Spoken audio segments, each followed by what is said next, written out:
Bonjour ou bonsoir, bienvenue à notre émission Les Cantiques Liminés, consacrée à la prédication, à l'enseignement, à l'exhortation, à l'analyse, à l'adoration et à la louange. Bienvenue. N'oubliez pas de vous abonner à Justin Koumou officiel, d'aimer, de partager. Bienvenue.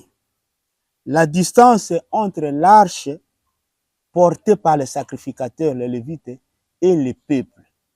Je suis dans le livre de Josué, chapitre 3, le 4e verset. Mais il y aura entre vous et elle une distance d'environ 2000 coudées. N'en approchez pas. Elle vous montrera le chemin que vous devez suivre, car vous n'avez point encore passé par ces chemins. Ici, nous notons que entre l'arche qui était portée par les sacrificateurs, qui étaient des Lévites, et le reste du peuple, il y avait une distance. Et cette distance-là était de 2000 coudées.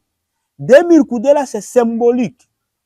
Aujourd'hui, nous n'avons pas besoin d'avoir une distance de 2000 coudées physiques comme ça. Cette distance-là, c'est ça la longueur d'avance qui doit séparer les sacrificateurs, les ministres de Dieu aujourd'hui et le reste du peuple. Un ministre de Dieu doit avoir une connaissance supérieure au-dessus des fidèles. Dans une église, quand un ministre de Dieu, un conducteur, un prédicateur n'a pas assez de connaissances, ou soit les fidèles ont plus de connaissances que le conducteur, que le ministre de Dieu, là, ce n'est pas bien, c'est la mort. C'est la mort. Voilà pourquoi l'arche portée par les sacrificateurs et le reste du peuple, quand ils marchaient, l'arche était toujours avant, l'arche était toujours devant. Et il y a eu une distance de 2000 coudées qui les séparait. Et un sacrificateur, c'est un modèle. Parce que quand un prédicateur, un ministre de Dieu prêche, il prêche par la parole, il doit aussi prêcher par les actes, par les exemples, parce qu'il doit être un modèle du troupeau.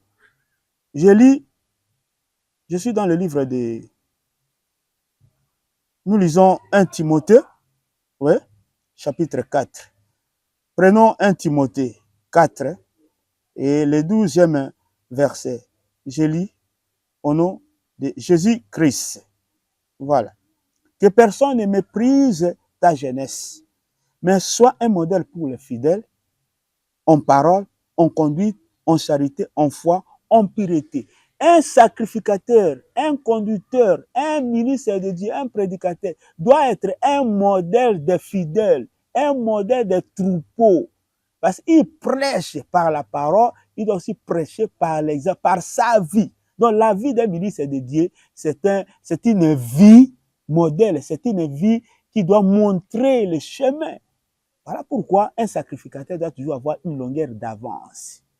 Même s'il s'agit de donner de l'argent pour construire, des collectes pour acheter, la première personne dans l'église à devoir donner, c'est le sacrificateur, c'est le prédicateur. Mais contrairement à ce que nous voyons aujourd'hui, beaucoup de prédicateurs, beaucoup de pasteurs, beaucoup de serviteurs de Dieu aujourd'hui ne donnent pas. Or, un ministre de Dieu doit avoir une longueur d'avance. Il doit prêcher par l'exemple. Même sa vie, il doit être sérieux. Un ministre de Dieu doit être sérieux. Parce qu'il doit prêcher et par la parole et par sa vie qu'il est en train de mener. Même s'il est plein de zèle, un ministre de Dieu doit être plus zélé que toute l'église. Sérieux, toute l'église. Modèle du troupeau. Parce que quand tu es là, tu es devant, les gens te suivent. Ils t'écoutent et ils suivent aussi ce que toi tu fais. Voilà pourquoi ils vont répercuter et ce que toi tu leur dises et ce qu'ils te voient faire, ce qu'ils te voient pratiquer. Raison pour laquelle il y avait une distance de 2000 coudées. Donc j'ai fini par conclure que l'arche de l'alliance portée par les sacrificateurs et les lévites et le reste du peuple, quand ils marchaient, il y avait une distance de 2000 coudées. Donc, les ministres de Dieu doivent avoir une connaissance, une longueur d'avance. Ils doivent être modèle du troupeau parce qu'ils sont placés là pour conduire, pour faire montrer le peuple le chemin. Que Dieu vous bénisse. À la prochaine. abonnez-vous à Justin Koumou officiel.